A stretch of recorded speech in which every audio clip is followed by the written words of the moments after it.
Каспи алақан арқылы төлемді алақанмен қалай қабылдайды? Каспи алақан арқылы смартфонсыз немесе Каспи Голдсыз алақанмен төлем қабылдай аласыз. Каспи KZ-тің клиенті құрылғыға қолын жақындатса болды.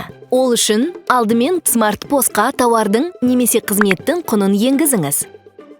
Содан кейін клиенттің Каспи алақан камерасына алақанын жақындатуын және құрылғының экранда ақы төлеу тәсілін таңдауын өтініңіз. Егер сатып алушының тек Каспи Голды болса, оған ештеңе істеудің қажеті жоқ. Ақша бірден Каспи Пэй шотыңызға түседі.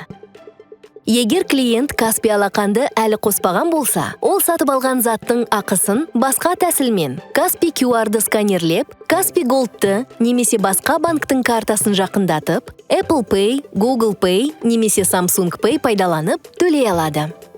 Міне, осылай Каспи алақан арқылы төлем қабылдау жеңіл әрі оңай.